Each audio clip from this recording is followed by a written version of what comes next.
Good morning, everyone. I'm Barbara Rohr, a longtime member of this church, Heritage Universalist Unitarian Church.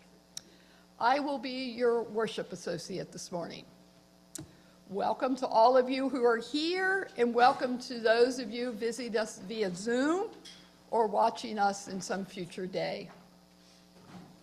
If you're here for the first time, I extend a particularly warm welcome to you. And if you haven't signed our guest book, just to the right as you step out the back double doors, please do so at the end of the service. We're glad you're here. We're glad everybody's here on this special All Souls Day Sunday.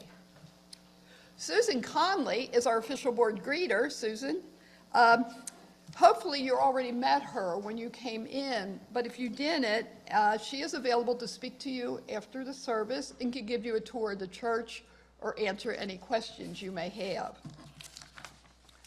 We are a vibrant community with many opportunities to engage with each other outside of Sunday services. You can read about these opportunities on the back of today's order of service, or go to the website, huuc.net, where you can learn even more. Not on the announcement, but a note I would like to make. In the Great Hall now, to the right of the coffee machine, you will find information sheets about our spring rummage sale, including the items that we're looking for and a pricing guide. The next annual rummage sale is scheduled for Thursday through Saturday, March 5th, 6th, and 7th. And for more information, just see me after church. Also in the Great Hall, to the right as you step out the doors, we will have a time of fellowship right after the services. Please join us for refreshments and conversation. And finally, I ask that you put your cell phone in airplane mode or turn it off altogether for the duration of this service. And then this note, if you look around, maybe not a lot today, but on some Sundays, we have children, toddlers, and babies galore in the sanctuary with us. And they are an important part of the fabric of our congregation. So if you hear a baby cry, one comes in late, or see a child being restless, just smile and nod and know that they are our future. And as important to the congregation is our joyous singing or our silent meditation.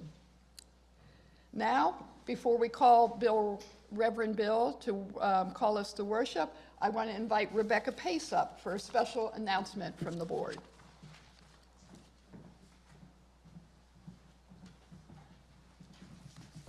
Good morning. I am Rebecca Pace. I'm church treasurer and a member of the board. It's been about 6 weeks since Bill announced his retirement, maybe more. The members of the board have been researching our options and where do we go from here. So between now and the first of the year, we want to think about what kind of church we want to be. For the past 25 years, Bill has led us on a certain path with certain worship style and a sense of mission and role in our community. This is a time for reflection, to think about what we want for the future of this church. When one door closes, another opens. Where do we want to go as a congregation? After the service today, stop and talk to the board members who are here, me, Susan, Luke is here. We're going to gather up by the piano, and we want to hear about your concerns, your hopes, and your ideas for the future. We do want to hear from you, and there will be, for Zoomers, for anyone who doesn't have the time, there will be surveys. You can send us all an email, anyone on the board. So there will be more discussion groups later. We'll also have this informal gathering next Sunday, but we do want to hear from you, and there's more to come. Thank you.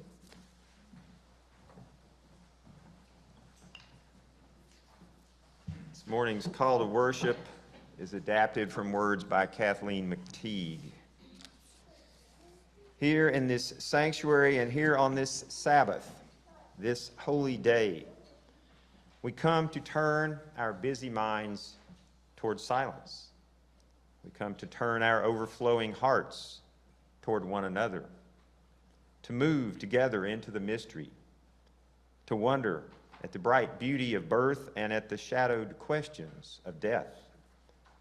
Here in this sanctuary and here on this Sabbath, this holy but also ordinary day, we make our journey on the path between birth and death, knowing that along that path we will be wounded, knowing our hearts will be broken, but knowing too that we will be showered with grace, amazing, unending grace.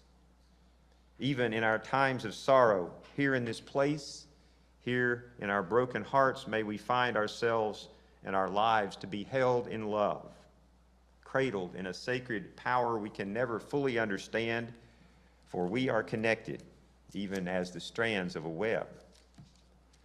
So here we have gathered side by side, circle of kinship.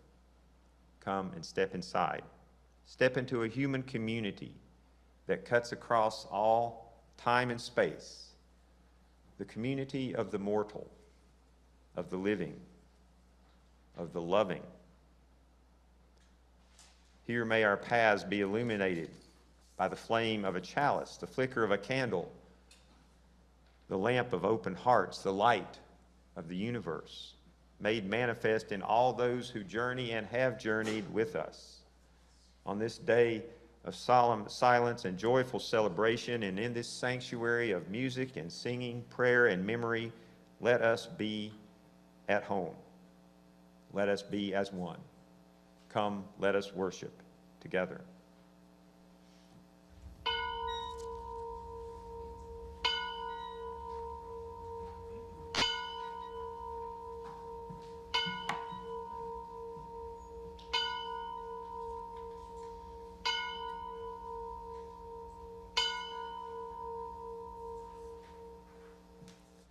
We come to Heritage Church today on All Souls Sunday to speak both of living and of dying, to sing of living and of dying. And so our opening hymn is titled just that, Sing of Living, Sing of Dying. Please rise in body or spirit and lift your voices in song. Sherry's going to play this through once for us before we sing. It's hymn number 306, and the words are also on the screen.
affirm that love is the spirit of this church, the quest for truth is its sacrament, and service is its prayer, to dwell together in peace, to seek knowledge and freedom, to serve humankind in fellowship, to the end that all souls shall grow into harmony with the divine. Thus do we covenant with each other and with God.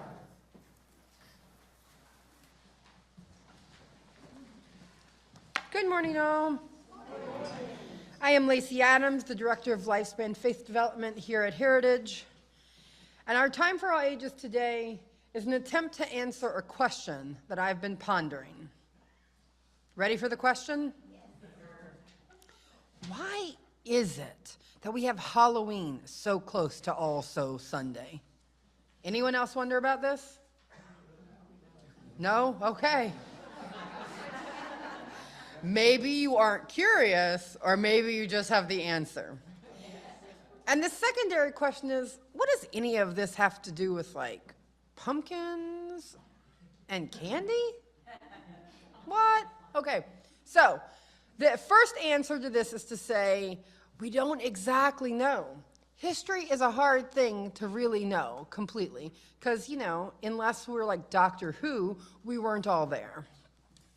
So, and sometimes historians, when they try to answer questions about places and times that they weren't in, they have disagreements, as we've always had. So there are some questions about like why it is that we do the things that we do. But here are a few maybe possible answers. So the first, the question of the candy. Where did the candy come from, y'all? Marketing. Okay. All right, so what is also true is that there are some historical events, historical things that are the long past predecessors to what we do today.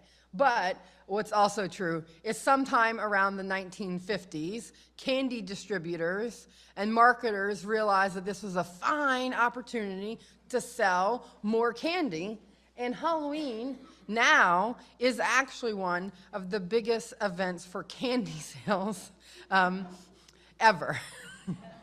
So the reason why we have so much Halloween candy is because it was profitable.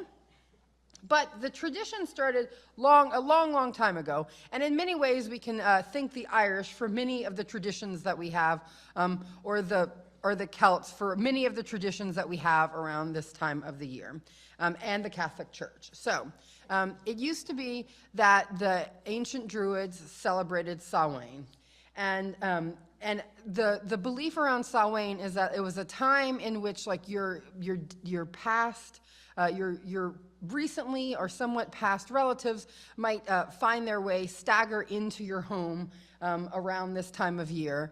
And so there are all these traditions we have to try to distract them from entering your home, okay? So that would include like bonfires outside, or putting large and lavish feasts out in your front yard so that they got distracted by the food in the front yard and didn't come into the house.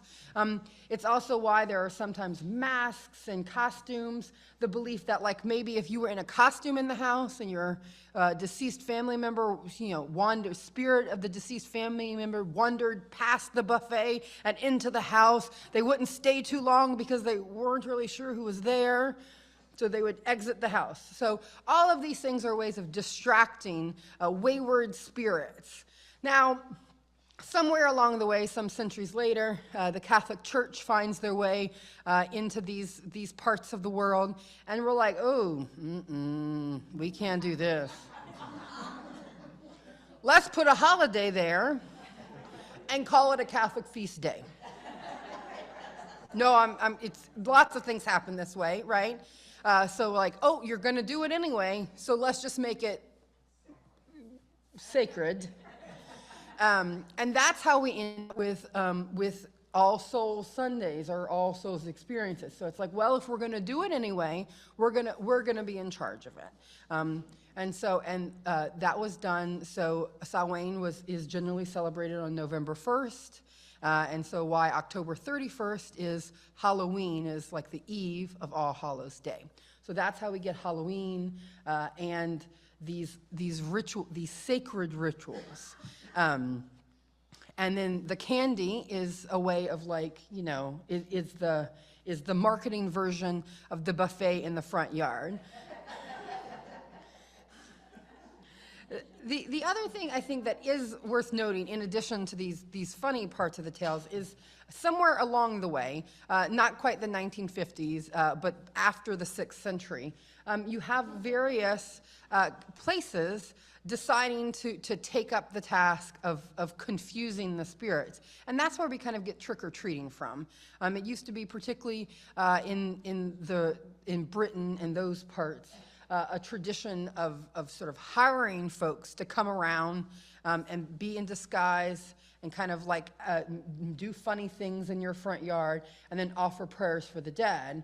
And then over time, that prayers gave way to other more minstrel forms of celebration, songs and weird poems, and other kind of more raucous experiencing.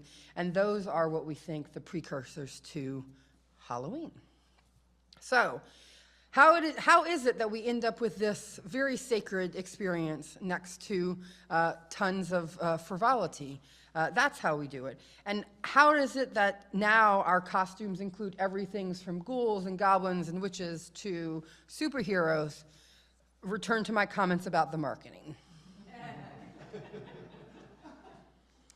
I think celebrations like this are a reminder that our fun and our frivolity and our joyous occasions are often right next to, smashed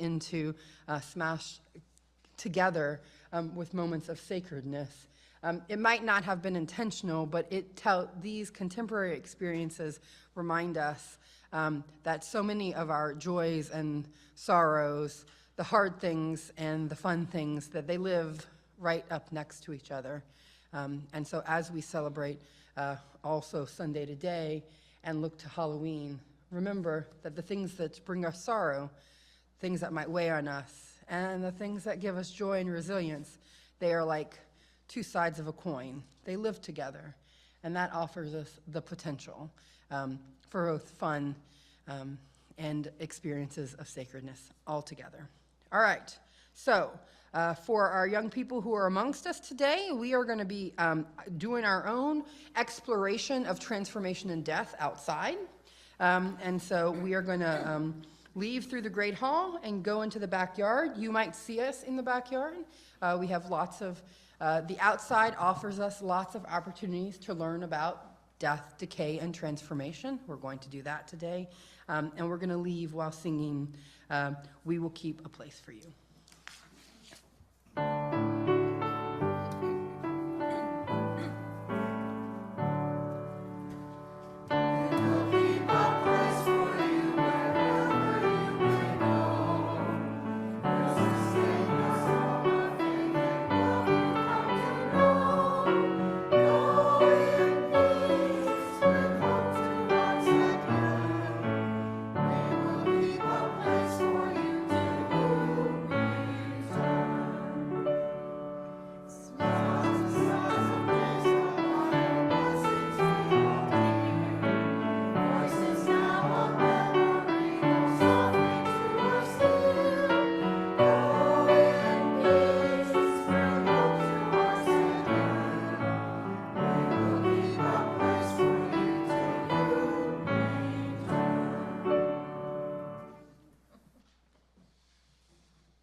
So I was looking right at the face of one of the young people when Lacey says we're going to go outside and explore death. And it was a look of concern. That qualifies as concern. But, you know, we're going to keep a place for them. They'll be back. So normally here at Heritage, we would celebrate All Souls Sunday next week. on the first Sunday of November, on the Sunday after Halloween. However, this year, because of the election and because of what will be on all of our minds next Sunday, we've moved All Souls Sunday to this morning. Now, this particular Sunday has always been one of the most meaningful high holy days of the church year at Heritage. And what is it about this day, you may wonder, that is so important to us? Why do we set aside one Sunday each fall to honor and remember our dead? Because, as the late Forrester Church always reminded us, religion itself is our human response to being aware that we are alive and knowing that one day we will die. Because grieving and loving, perhaps particularly in a faith family where love is the spirit, grieving and loving are intricately intertwined. Also because, quite simply, what we do on this morning each fall is an explicit and profound expression of our Universalist faith. Indeed, it reflects the very essence of what Universalists believe.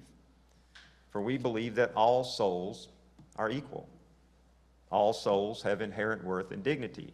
All people deserve honor and respect. But as Lacey pointed out, All Souls is a Catholic holiday. And it's true. But the day before All Souls is also a Catholic holiday called All Saints. All Saints, or Hallows, hallowed people, All Hallows, and that's where Halloween comes from. November 1st is All Saints' Day in the Catholic calendar, and November 2nd is All Souls' Day. Well, guess which one the Universalists want to focus on? We don't subscribe to the idea that there are some few special, unique, chosen people, saints, who should be venerated above all others. We don't subscribe to the idea that some are more beloved by the universe, by the Spirit of life, by God, than others. So is it any wonder that Universalists, just like the Catholics did with those other celebrations, kind of make it their own? Is it any wonder that Universalists kind of skip past All Saints' Day and go to All Souls' Day, a day when each and every person who has departed from this life is lifted up and honored? A day in which none are considered saints and none are considered sinners, but all are known to be worthy and all are loved. So in our minds, All Souls' Day is the perfect religious holiday in that it celebrates equality and inclusion. In a word, universalism. The very phrase is enshrined in our covenant, to the end that all souls shall grow into harmony with the divine. Just as we invite everyone to this altar during Candles of Community each week, during our annual Thanksgiving Bread Communion, which will take place in a few weeks, during our water and flower communions at other times of the year, so too do we assert that divine love reaches and embraces, touches and includes every soul, all souls, no exceptions, no exclusions, no special cases.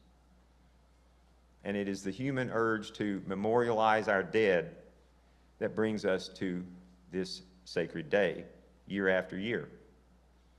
In coming to this sanctuary, we acknowledge the pain and the sadness of the loss of our loved ones, while at the same time affirming that though they are gone from us physically, gone in a tangible sense, they somehow mysteriously remain in us and with us always.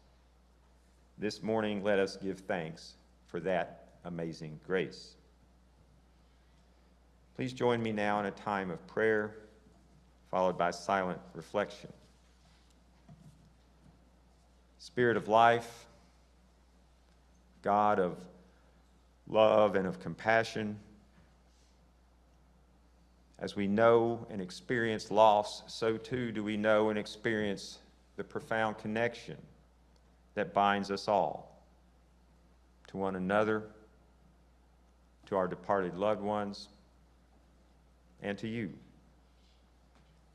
This morning we have set aside time from our busy lives, time made sacred by our solemn intention to pay our respects to those whom we have lost, for we acknowledge that without them we would not be who we are.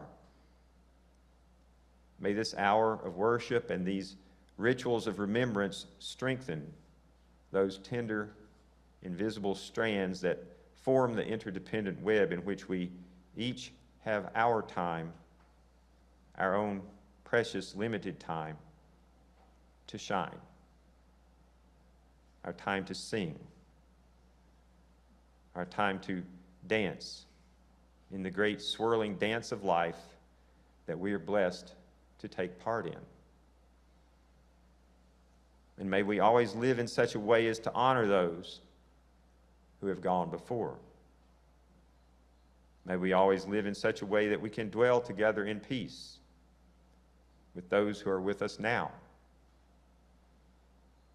And may we always live in such a way as to create, for those who will follow, a world of justice, equity, and compassion for all souls. May it be so, and amen.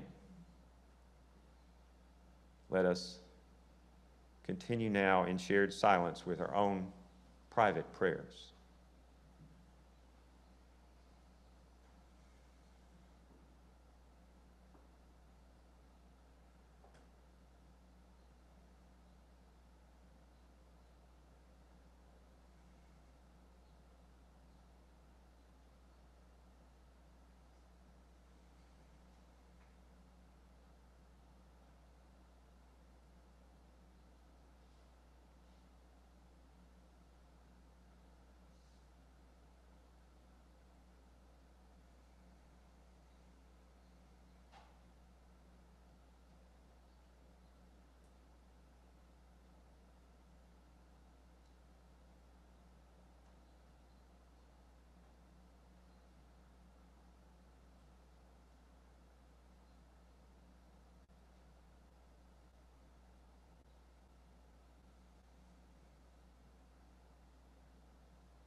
May we honor the Spirit of life in each and in all. Amen.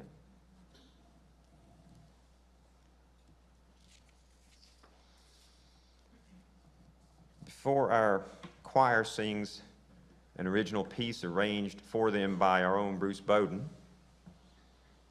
I would like to share with you a reading by author and activist Talu Schuyler Quinn, who died from cancer a few years ago at the age of 42 and was buried naturally in a beautiful green burial sanctuary in Tennessee. This is from her posthumously published memoir titled What We Wish Were True: Reflections on Nurturing Life and Facing Death. And as I read Talu's words, which were written mostly for her family shortly before her death, I encourage you, and as I was praying a moment ago silently to myself, I was hearing the birds outside. I encourage you to close your eyes and to picture the images that she is painting for us, for all of us. This is titled Some of What It Might Be Like. It might be that I become a waxy leaf, rushing downstream, following the curve of the water, flipping, tumbling, somersaulting down the watershed. Or maybe a graceful and deep-throated pelican, joining its companions in a perfect V of flight, falling into formation, circling over our beloved Jekyll Island and dipping down for an early fish at the first pang of hunger. Or maybe I will be cosmic, a ball of light, a star in the night sky, very obvious and unapologetic. Or maybe I will become a song, golden words rolling off someone's tongue full-throated, a tune anyone can hum. Or maybe I will be the ear that hears it. Or a sturdy stick hewn by nature, the height of a man found in the forest by some hiker needing a third leg of support. Not precious, but perfect.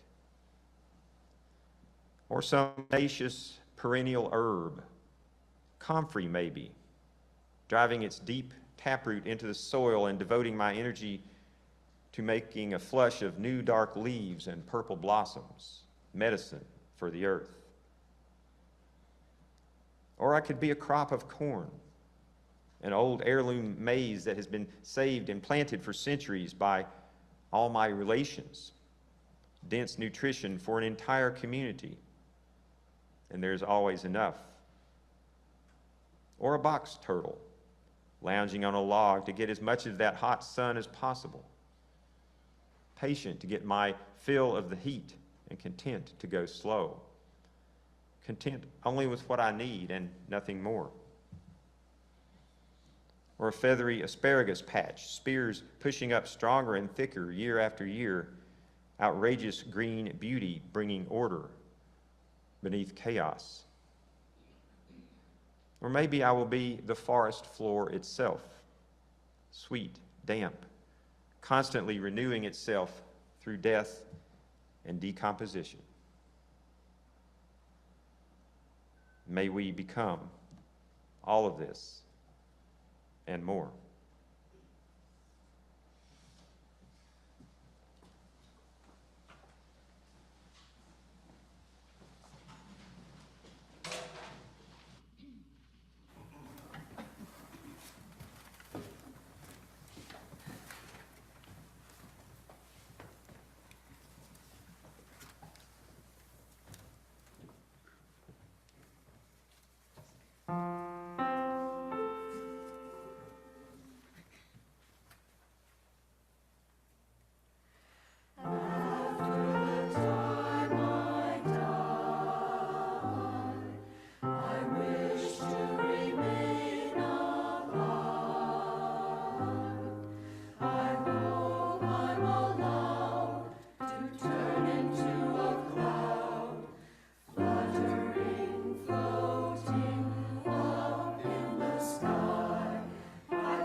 Good morning, everyone. My name's Donna Buckley.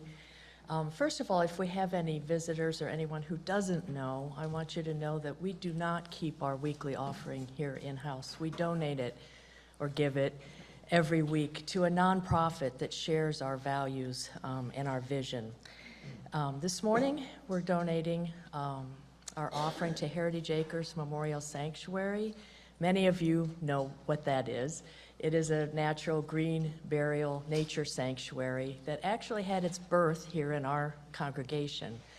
But after 4 years of operating, I want you to know that we have really grown into not just a community, but a regional resource. I serve as the Vice President of Heritage Acres Board of Trustees, and I've been involved with Heritage Acres since its beginning. I'm also a founder. I gave my perspective last year at this service, and I kind of feel like you don't need my perspective again.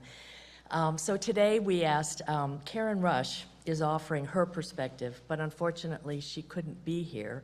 Karen Rush, I think most of you probably know, is a member of our congregation. She couldn't be with us this morning, but she graciously wrote a summary for me to read. Last Saturday, we had a community picnic at Heritage Acres, and Karen and Bob were there. Bob played with the tie-dye bluegrass band, and Karen came and took a tour. She had not, I think she had been out, but she had not previously had a formal tour. So she graciously wrote this summary for me to read. And just as an FYI, Karen refers to a tour guide whose sister is buried at Heritage Acres, and that person is me. So from Karen, my mother-in-law observes that many Americans live their lives separated from death. She believes our culture sets the stage for developing a fear of death and an unhealthy coping techniques. Growing up in rural Kentucky in the 30s and 40s, she had regular exposure to cadavers and from an early age enjoyed a certain level of comfort when contemplating her own mortality.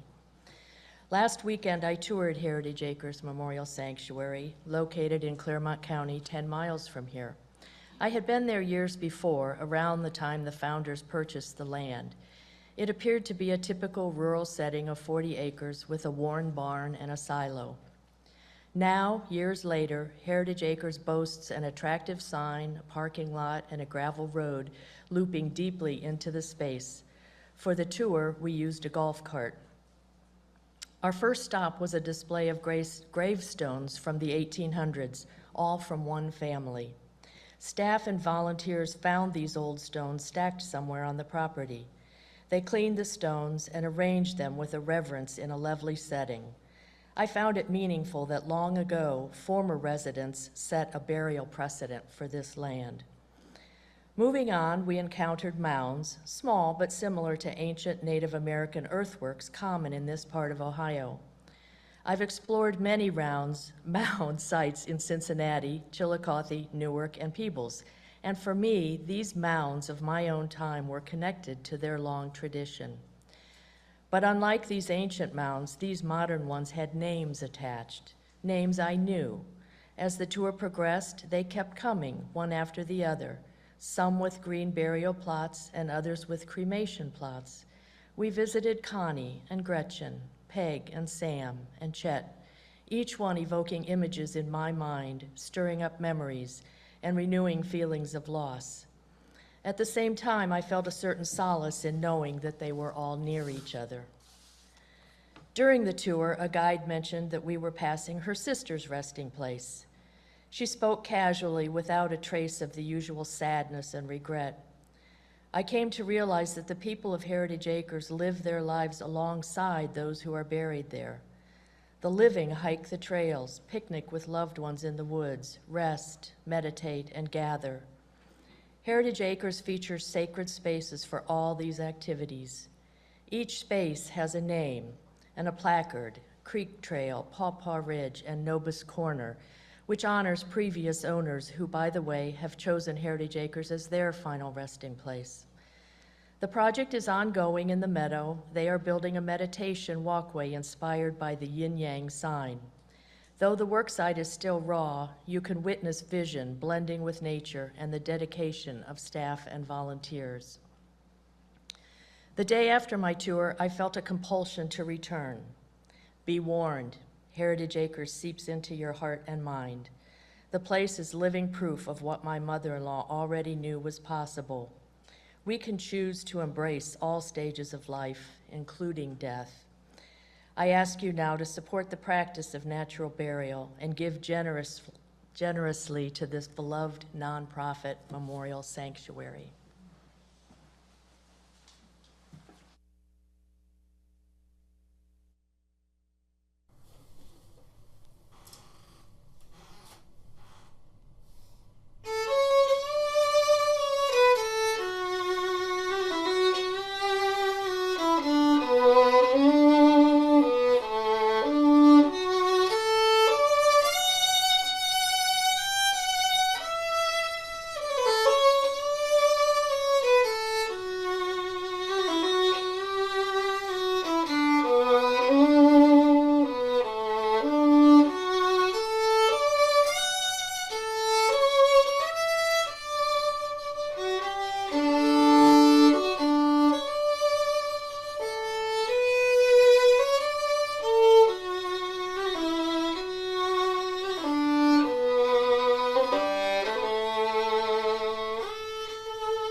So we all retired, right? And I asked Mimi if it was okay if I talk about this for a second. That was our own Mimi Sinclair. Mimi, we love you. Mimi has retired from playing the violin, which is why we're watching a video as opposed to her playing live for us.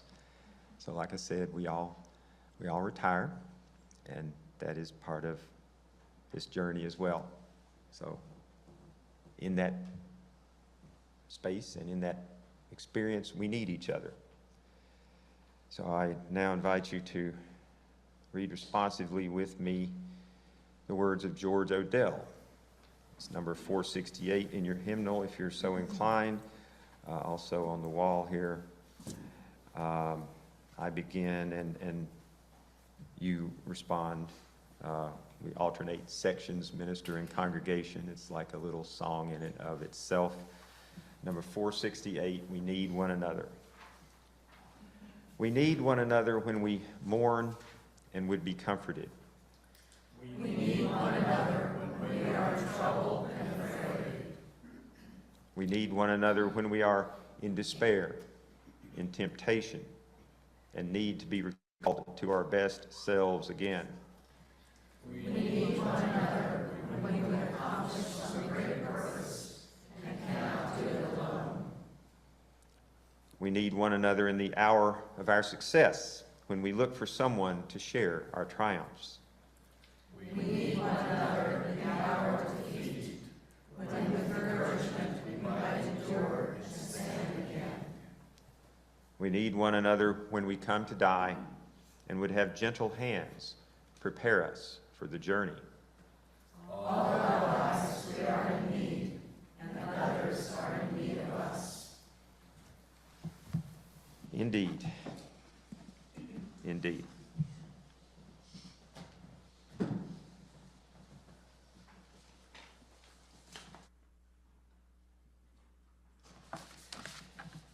And love is the spirit of this church.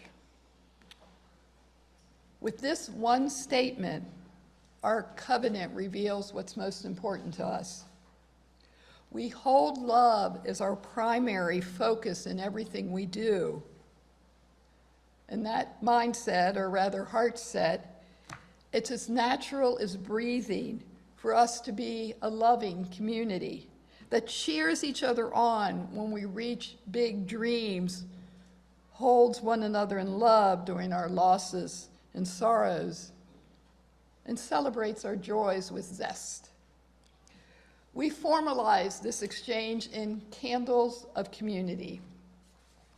Candles of Community is a time during our service when we, as individuals, are invited to share our joys and sorrows with each other. We normally begin this part of the service sharing the joys and sorrows emailed prior to the service. Then we invite everyone in the sanctuary with a joy or sorrow to come forward. We conclude by reading those joys and sorrows that come in via chat, via Zoom. Reverend Bill will light a candle on our altar for each celebration or request for prayers, positive thoughts, or loving energy. And please remember that you could always come up and request that a candle be lit in silence. Bill will light one last candle for all the joys and sorrows we hold in our hearts, but are too tender to speak.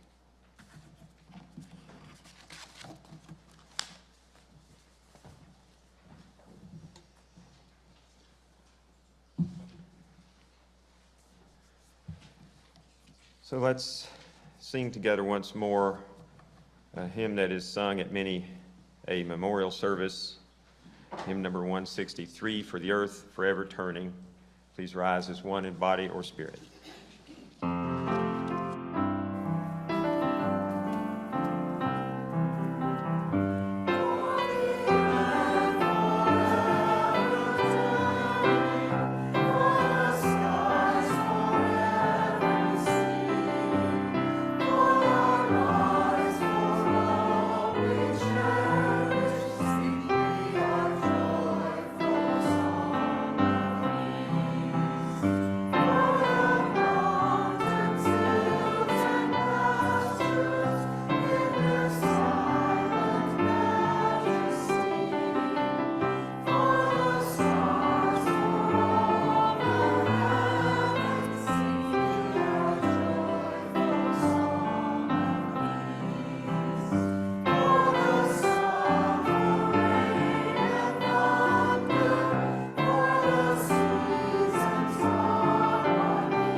People come into our lives and move our souls to sing, says Flavia Whedon.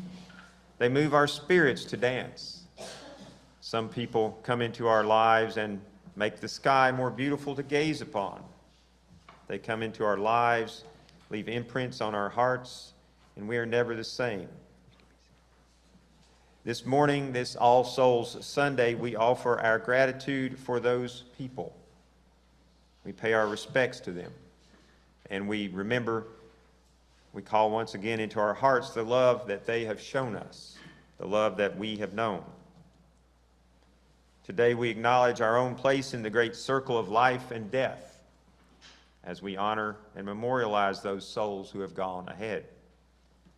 In doing so, may we find that we are called to live more fully and deeply, to experience our joys and sorrows and share our triumphs and tragedies more openly, for this, after all, is what makes us human. Over the past few weeks, many of you have sent in photos and information and stories about those whom you have loved and lost in the past year. In a moment, I will say aloud their names, and Barbara will light a candle on our altar in their memory. Their picture will be projected here in the sanctuary and on Zoom. And then if there are others whose names were not submitted prior to the service, whom you wish to memorialize this morning, you will be invited to say their names aloud or put their names into the chat on Zoom, and a candle will be lit for each of them as well.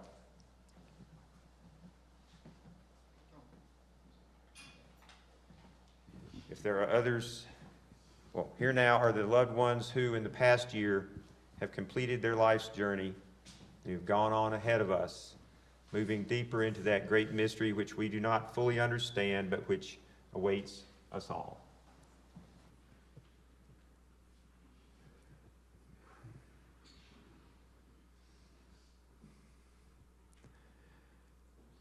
Grant Adkins.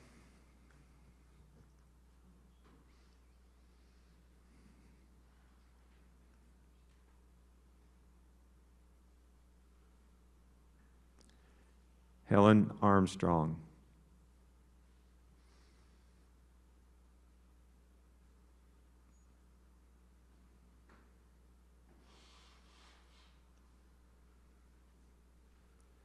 Van Arvin.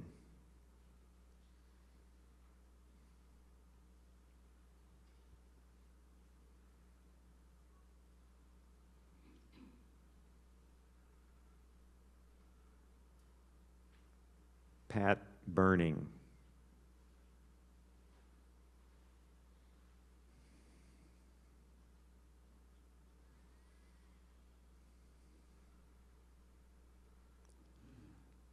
Barbara Carlson.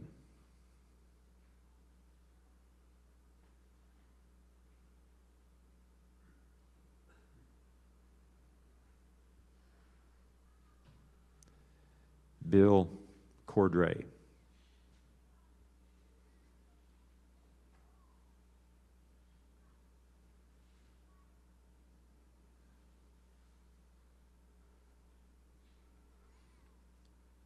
Joan Flannery.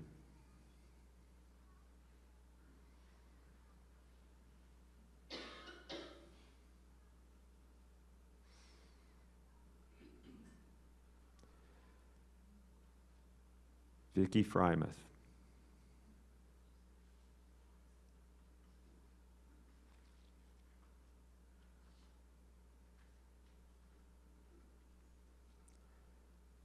Mick Fry.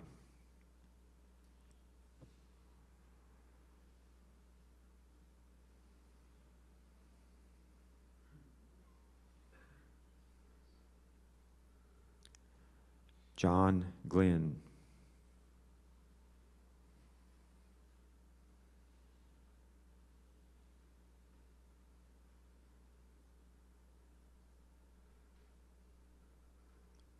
Maria Gossmeyer.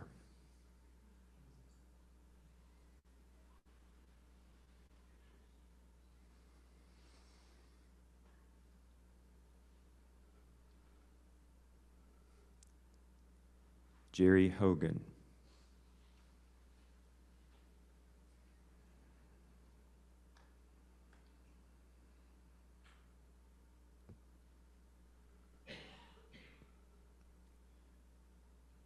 Bill Johansson.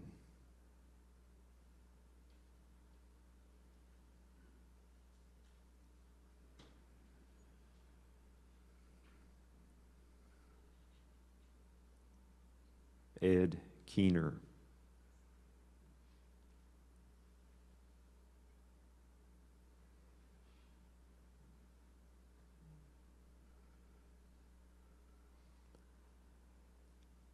Adam Mansfield.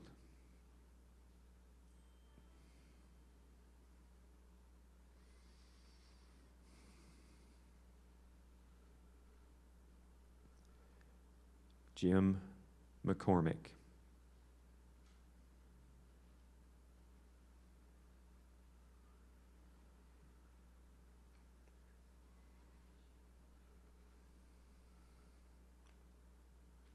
Carl Peterson.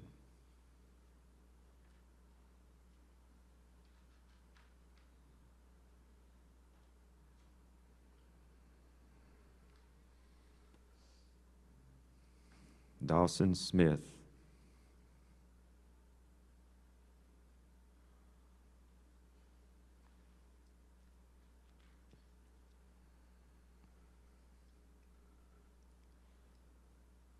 Robert Smith.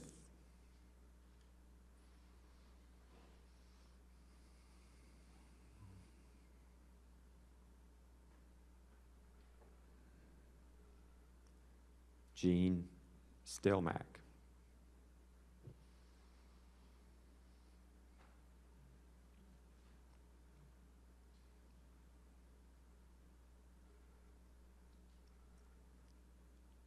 Norman Vieman.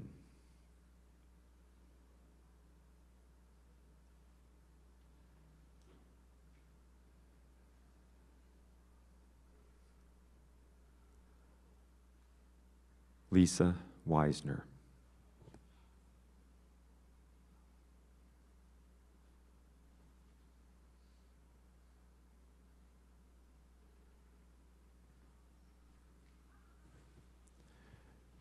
If there are names of others that you would like to speak into the sanctuary now, please go ahead.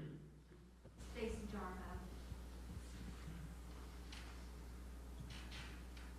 My mother, Karen Moline Dale.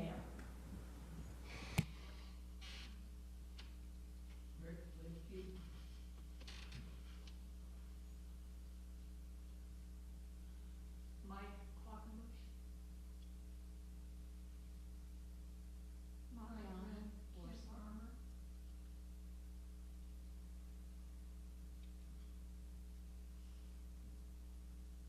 My sister, Sandy Hill. William Wells. Roger Atkins. My friend, Dr. Resources. John Burrow. Russell Morgan.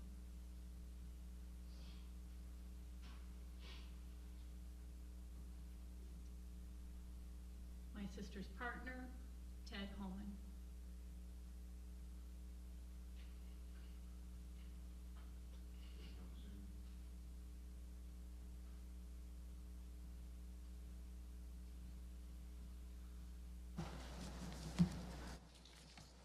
We lift up and we hold up each of these loved ones. May this day be in memory of them. May we hold them in our hearts. May they reverberate there, if only silently, as we lift up the eternal love that is the spirit of this church, in which they are now a part of. Amen.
Thank you so much, choir and Steve and Sherry. The final reading this morning is from the poet David White. It is titled Everlasting. Between waves, under the moon's light, after the passing of your smile into memory, when the last silence falls and your voice is no longer heard over the shadows of the earth, when even the rain has stopped and my memory and my words and my arms and my hands that held you have fallen away with the tide of time, retreating forever into the beckoning, everlasting dark, when everything we know has gone, when my heart has stopped and yours no longer calls to mind through the distance of our time together, others will live in this life and in this love and this light that we have set in motion, so that underneath that far-off, yet-to-arrive and sheltering darkness, underneath the deep and almost untouchable nearness of all things,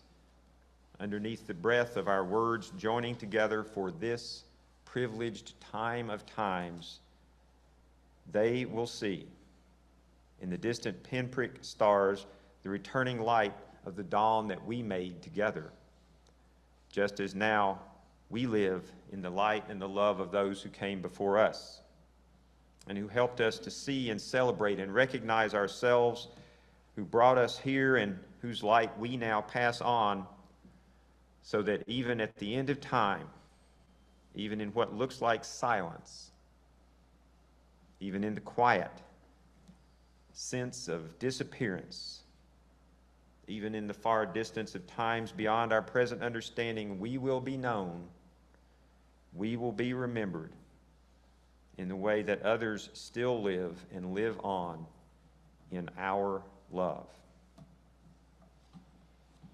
Amen, my friends, amen. Our love, the love that we share here and now, this morning, this moment, will always live on. Blessed be.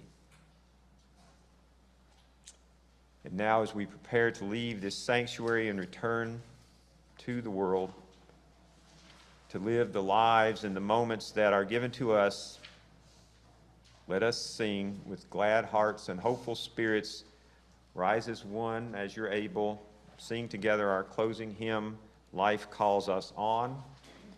This hymn was written by my dear colleague, Reverend Kendall Gibbons, the senior minister at All Souls UU Church in Kansas City. We're going to let the choir sing the first verse for us, sort of teach the tune to us by doing that, and then please join in on the second of the 4 total verses.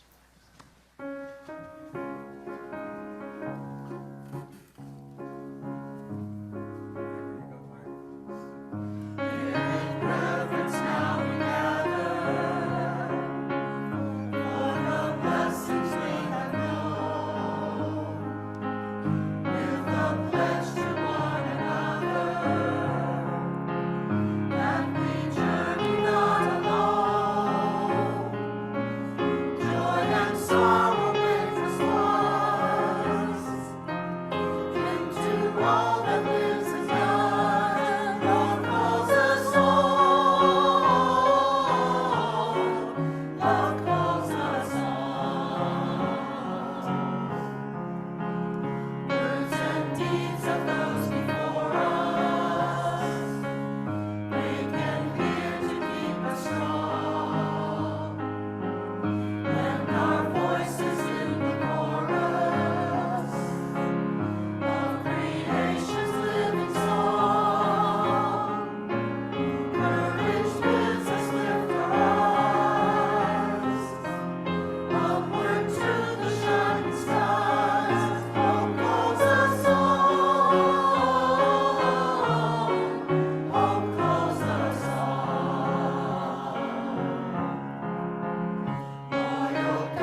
Join hands.